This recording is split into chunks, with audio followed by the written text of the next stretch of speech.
Excuse me. Alright, welcome back. Once again in the car. And it's surprisingly hot. Mainly just because the sun's magnifying through the windshield. It's kind of chilly outside, but I got the windows down. And it actually feels like it's probably close to 70 degrees. It'll be much colder this evening. So anyways, this is my daily message for my friend Lilla, a friend of mine who lives around and around the world while I'm lying and lonely. And today's message, Lilla, if you're watching this, is if you ever decide to read a YA novel, like a novel written for young adults, then I recommend Joyce Carol Oates' Freaky Green Eyes. This is not what I thought it was going to be, but it was still very interesting. It's a very sad story.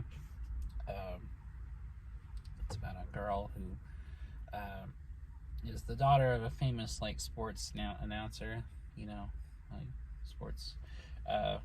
sportscaster guy who does commentary on games, and he's a former athlete himself, and he's very controlling and manipulative, and really just a bastard. And for over half the book, she refuses to see this because she's so much in denial, and how it's causing strain on her parents' marriage, and how her mom's spending time away. And she kind of comes up with this kind of persona in her mind to help her cope with things that she names Freaky Green Eyes.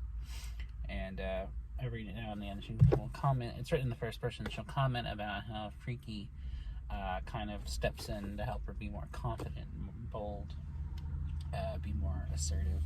And it's a very tragic story. It's very sad, but very, I think it's relatable that a lot of teenage girls, go through issues. Probably not as much as, not to the extent or the degree what happens here, but in the aspect of parents fighting, parents being cold to each other, parents going through difficult marriages or divorce or separation, that's subject a lot of teens would deal with, and it's something that just makes the story have a lot more humanity to it. And it's a very just well-written novel. Joyce Carol Oates is a very talented writer. She's been writing for over I think 60 years at this point. She's published her first novel in the early 1960s, and she's still going now. She's published numerous novels, books of short stories, poetry, plays, essays, criticism, etc. And she's very prolific. That's kind of one of the things she's known for, is having a huge body of work. I've read a great deal of her fiction, and it's all of it's really good. It ranges from some of the best fiction I've read to even her lesser good stuff is still very good. I've never read anything by her that I just thought was poor or bad. Everything I read by her ranges from that was very good to this is some of the best fiction I've ever read. And she has a wide range of material. All her stuff though is very dark and usually very tragic, and usually deals with family or family trauma or loss, grief, mourning, and also typically deals with the darker side of humanity. Usually stories about people being predatory towards other people or killing people, or which sadly happens here. The girl's father, the girl's mother goes missing, and then the girl finds out that her father had actually killed her, and it's a very shocking and sad turn, but it finally kind of wakes her narrator up. She starts realizing that she'd been in denial and was really all this time living in fear of her father, because he was such a intentionally intimidating and controlling kind of force in his family. And it's tragic that it took this point to kind of see the truth of her family. But it is a very good novel. I do recommend it. It's the first thing I've read by her written for a young adult audience. She's published a few novels written specifically for teens. Teenagers show up a lot in her fiction, but this is the first time she's written something kind of deliberately aimed at teenagers, and it's not the first novel she wrote for teens, but it's the first one I've read written for teens. The first novel she wrote for a teenage audience was called Big Mouth and Ugly Girl, which I've heard of, I've seen copies of around, but I've never read. I actually remember classmates in high school reading it, and I was like, oh, Joyce Carol Oates. And I was actually surprised to see that she'd written a YA novel even back then. I was like, oh, didn't expect that from her. But yeah, definitely recommend Joyce Carol Oates. Another novel I'd recommend by Joyce Carol Oates that deals with teenage issues is a novel she wrote for an adult audience about teenagers called Foxfire. It's the first novel I've read by Oates, and I've actually read it a couple of times, and it's just very good. It's a very compelling drama about these young teenagers living in the 1950s, dealing with kind of sexism and societal issues and parental issues. And it's just a very good novel, and then they form like a girl gang to kind of rebel against the kind of patriarchal society, which we sadly still live in to this day. And it's just Foxfire is a very good novel as well, and deals a lot with more general themes of growing up and finding yourself, and specifically rebelling against the system. Finally having enough, and kind of turning to crime as a way to kind of push back against everything. But yeah, definitely worth the read. Check out Freaky Green Eyes. I recommend. I give it, on a scale of 1 to 10, I'd say it's about an 8 out of 10, which is a pretty good recommendation.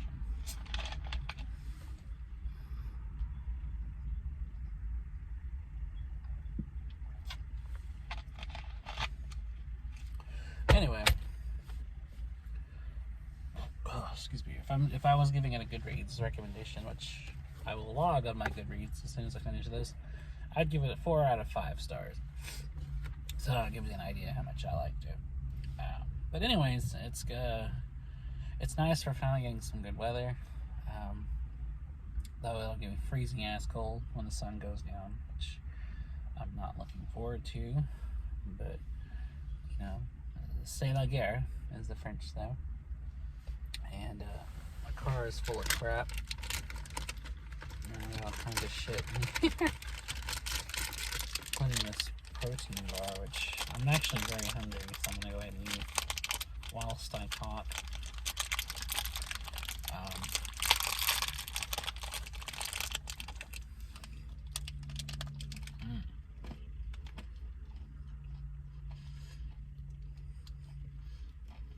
I don't know how healthy this could be. It's supposed to be healthy, but I mean, it's covered in chocolate. It can't be that healthy.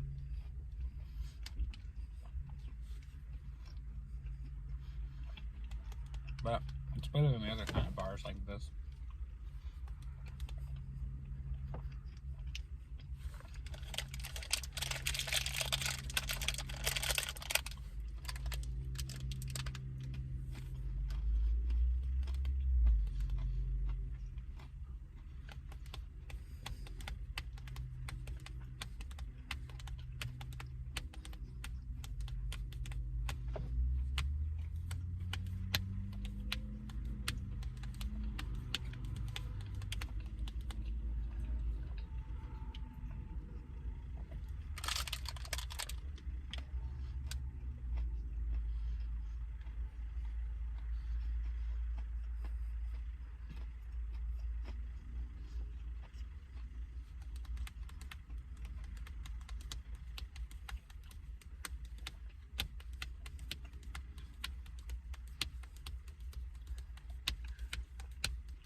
Yeah, it's pretty good though.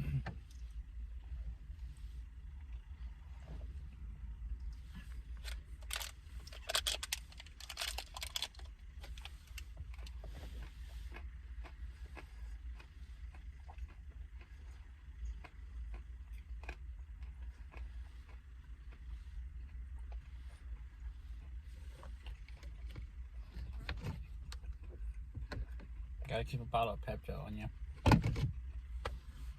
I need that stuff far often than I care to admit.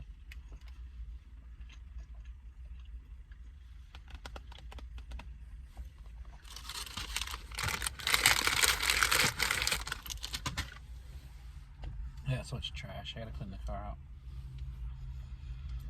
Anyway, sorry.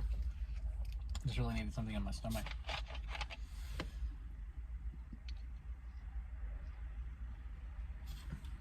I was kind of melty in the sun. I probably got chocolate on my lips. I guess I don't. Anyway, yeah, it's just a normal day. It's I slept not as long as I usually do. Usually I sleep like till 3 and I got up at noon. And I didn't go to sleep till like 6 a.m. So usually when I go to sleep that late in the morning, I get up at like later in the afternoon. But other than that, I just woke up, finished reading this, and I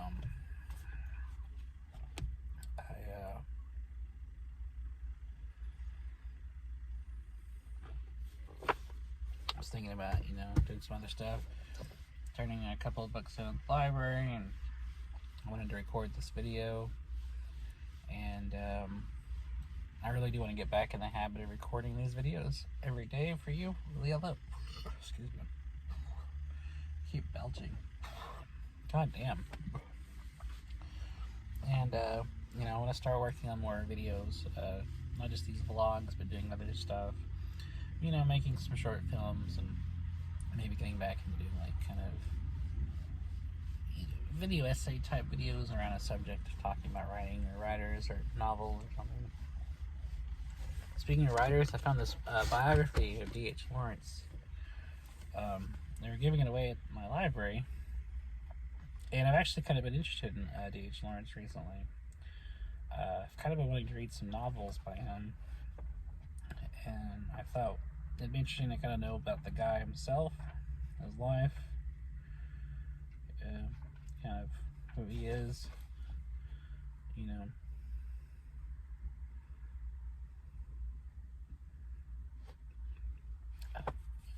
kind of know more about him. That would be interesting. And just, talking about it with different writers. I got a few ideas about writers or novels I'd like to talk about, and some like kind of more review or video vlogs or whatever you want to call them kind of videos.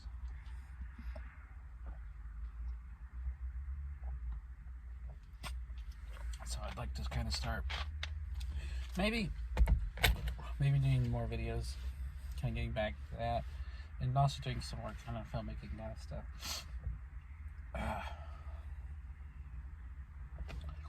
So maybe I'll have some of that, hopefully in the near future, if I have the time. Really, or it's really not even the time. I got plenty of free time, more just the energy. Some days I don't really feel like doing anything. Some days I just, especially lately, I've just been feeling very kind of just lethargic and just kind of like despondent and don't want to do anything. Which is really normal for me for this time of year. Certain seasons I react to, and in winter time I usually get very depressed, and not just depressed, like I just kind of like my energy just kind of like depletes until spring.